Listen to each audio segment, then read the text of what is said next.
So what else can I tell you about myself? How I feel about things.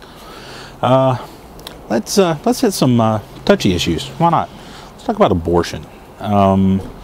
You know, there are obvious moral implications for some people in this country about abortion. And I think it's probably safe to say there's a moral implication that everybody feels one way or the other. Either it is or it is not. So what do we do with such a divide? There's going to be no reconciling the two sides.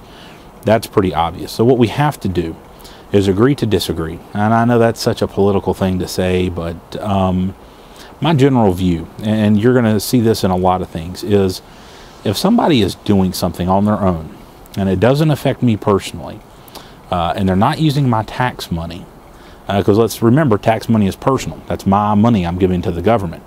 If it's not affecting me personally, I really have no reason to be involved in their decisions. You know, as Americans, we are entitled to make our decisions and live freely in our communities and among our population without any type of retribution based on things that we choose to do, as long as it doesn't impact other people. And I know that's a thin line, and that's not preaching lawlessness and disorder and things like that, and illegal drug use at home as long as you're not in public and all those things. But just at the outset, we're free to do what we want to do as long as we're not infringing upon the freedoms of other people. So in that case, quite honestly, I believe that women have a right to choose whether or not to have an abortion. So that's where I stand politically with that. Morally, where do I stand with abortion? Number one, I don't believe abortion is the right thing for women who are going to be inconvenienced by being pregnant. You know, I hate to use the phrase, but it chalks it up to a form of birth control almost. That's just not right, folks. There are other avenues. Even if you don't want the child, there are plenty of people who would love to adopt a baby, and there's plenty of loving homes out there for people.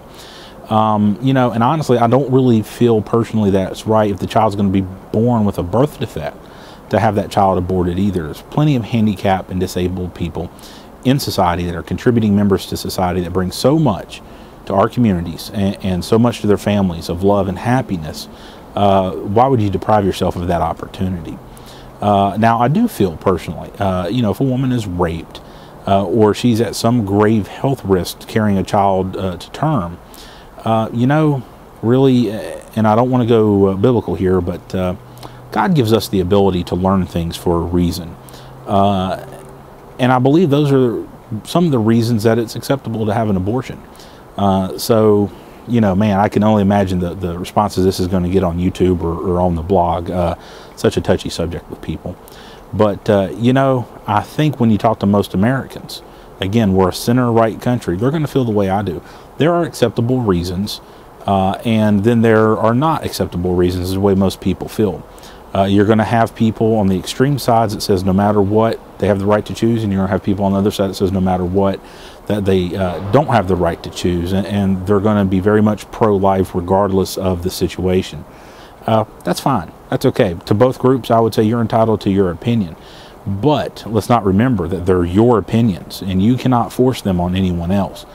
So I guess in closing, the last thing with talking about abortion is, again, it can impact me personally. So I don't believe that anyone's tax money should go to either partially fund abortions or fund organizations that provide that service to people, or for that matter, that those organizations that provide those services should even be and hold a nonprofit status. By excluding them from the tax code and giving them the advantages of nonprofit organizations, the government's basically saying it's okay, you know, you can do this, and we're going to kind of turn our head the other way. If it's okay to do, and they feel it's okay to do, they should be able to make money doing it in a free market. I'm very much a free market person.